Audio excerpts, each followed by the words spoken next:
E os discípulos, eles ficaram tão admirados daquele milagre que Jesus fez, que eles disseram: quem é esse homem? Que até mesmo o vento e o mar lhes obedecem. Então veja a atitude desses discípulos. Os discípulos que eu falo são os 12 apóstolos.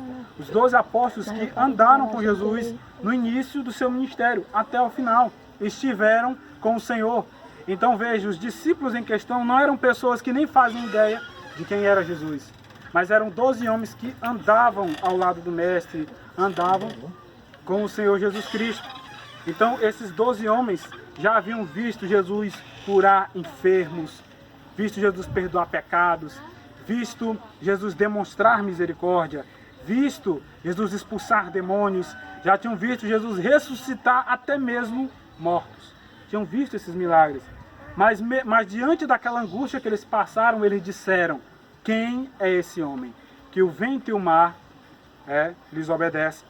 O interessante, que se nós formos nos aprofundar nesse texto, quando eles vão usar essa expressão, quando eles estavam gritando, eles estavam desesperados, que o vento batia no barco, as ondas, eles gritavam: Senhor, Senhor, não tem misericórdia, não te importas que viemos padecer?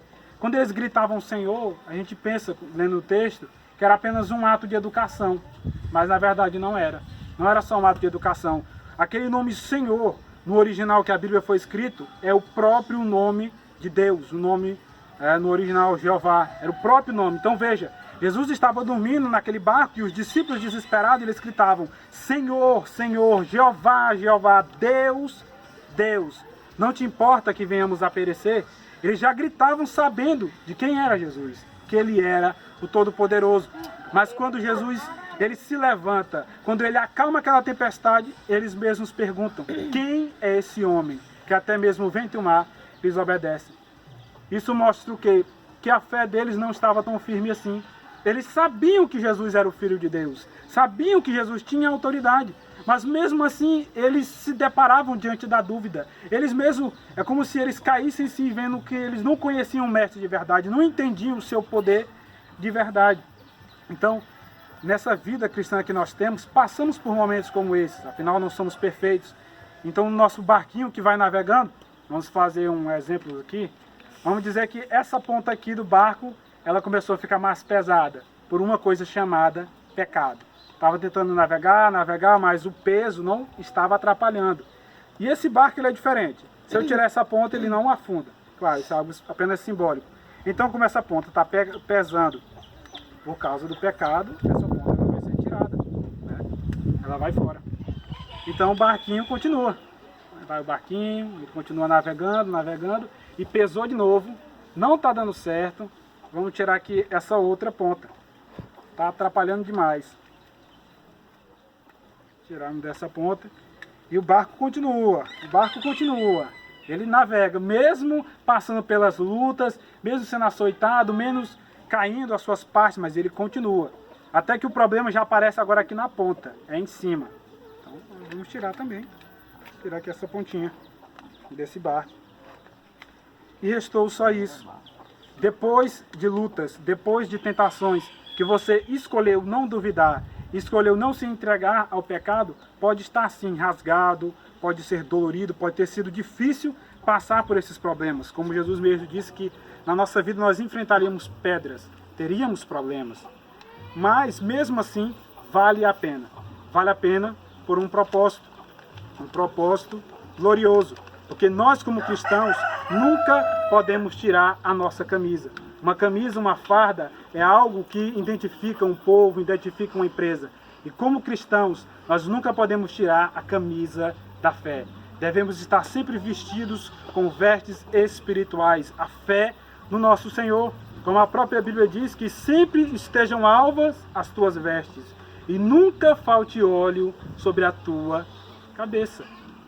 Então, o que Deus ele quer de nós é fidelidade. Porque por mais que uma situação ela seja difícil, por mais que ela seja problemática, se nós acreditarmos nele, ele nos ajudará. Só perguntar, ela está marcando que horas aí? Alguém tem relógio? Para menos perder. 3h30, né? Já vou encerrar. Então, como eu ia dizendo, essa mensagem ela é boa para refletir na nossa vida. Porque, como eu já falei por algumas vezes, o cristianismo não é mar de rosas. As próprias rosas, elas têm espinhos, por mais belas que elas sejam. Então, na nossa vida, nós vamos enfrentar problemas. Mas quando esses problemas surgirem, nós não devemos desistir. Nós devemos continuar. Os discípulos, eles agiram errado naquele momento. Eles, por mais que eles clamavam a Jesus, mas era com medo, era sem fé. Gritavam, sei que foi uma coisa horrível. 12 homens gritando no barco, né? E eles gritavam por medo naquele momento. Não era por fé de verdade. Nós devemos clamar a Deus, mas clamar a Ele tendo o entendimento de que Ele pode sim nos ajudar. Por mais que eles estivessem passando por aquilo, mas o dono da vida estava com eles. Aquele que criou os céus e a terra, aquele que formou o mar, as estrelas, o Todo-Poderoso, estava com eles naquele barco. E no barco da nossa vida, Jesus, Ele está conosco. Jesus está comigo, Ele está com Adrian, está com Richelson, está com Mateus, com a Amanda, está com a Gisele, com a Bianca, está com cada um de nós. Basta que nós não venhamos desistir. Basta que nunca venhamos tirar a nossa camisa como cristãos, nunca venhamos abandonar o chamado que recebemos da parte de Deus. E se nós perseverarmos até o fim, a Bíblia diz que ela compara o sofrimento aqui nessa terra como um grande peso. Mas o peso que nós passamos aqui, o sofrimento que passamos aqui, ele é leve se comparado com o peso de glória que nós teremos no céu. É como se houvesse uma balança. Bota aqui do lado aquele barco passando por açoites, bota os problemas de um lado, pesa. Chega, baixa a balança. Agora coloca as bênçãos que haverão no céu. Agora coloca as promessas que Deus tem para a nossa vida. É algo imensurável, é algo muito maior.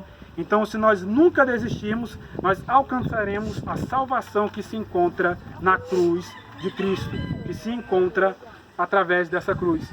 Parece estranho uma cruz com um buraco, mas isso também tem um significado. Isso mostra que devemos enxergar além dessa cruz. A cruz é a ótica pelo qual nós vamos olhar para Deus. Um Deus que por esta cruz nos perdoou, por esta cruz nos salvou, por essa cruz nos deu uma nova vida. Essa era a palavra. Aleluia.